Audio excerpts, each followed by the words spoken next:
Dahil sa kagustuhan ni David na maipangalan sa kanyang tunay na pangalan ang mga kayamanan ng mga kabalyero, ay mabubuko naman siya nila Tanggol.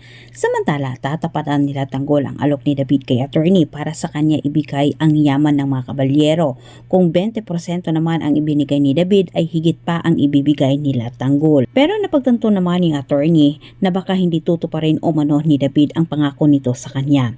Sinabi ni attorney kay Madonna na ipapangalan o mano ni Jesus Montenegro sa ibang pangalan, sabay sabi sa pagbanggit ng pangalan ni David. Bagay na ikinagulat ito ni Tanggol at sumagot naman sila Enteng na pangalan o mano sa kapatid ni Tanggol ang pangalang David Di Magiba. Nayayari si David sa sarili niyang mantika dahil sa kagustuhan niya ay nabisto siya tuloy nila Tanggol.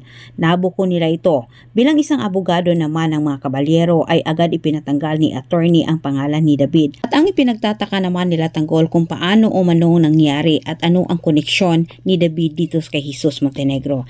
Pero sinabi naman ni Enteng na ang tanging paraan o mano para malaman nila kung ano ang kababalaghang ginagawa ni David ay kailangan nilang bantayan ang kinikilos ni attorney dahil nakakatiyak umano sila na magpakita itong si David lalo pat ipinangalan umano sa pangalan ni David ang mga ari-arian ng mga kabalyero. Sumabat itong si attorney at sinabi niya kala Madonna na sa tingin umano niya na itong si Jesus Montenegro at si David Di Magiba ay nag-iisang tao. Sa kabilang banda, walang kamalay-malay itong si David. Nakausap na nila Tanggol itong si attorney. Maudlot pa ang kanyang inasahan.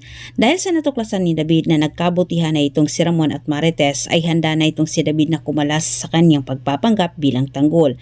Naniwala itong si David na wala na siyang dapat problemahin kay attorney dahil napapayag niya ito. Ngunit kabaliktaran naman ang inasahan ni David.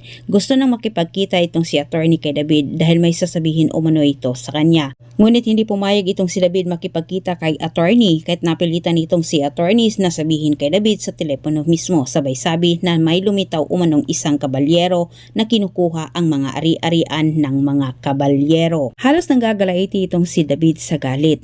Tilang maudlot naman ang kanyang inaasam-asam na kayamanan at ipagpatuloy ang kanyang pagpapanggap. Pero sa puntong ito, kung malaman man ni Marites ang kababalaghang ginawa ni David ay tilang pati si Marites ay hindi ilaglag itong si David at pagtakpan ito laban sa katotohanan mula kay Ramon. Maraming salamat sa panonood at antabayanan po niyo ang susunod kong update.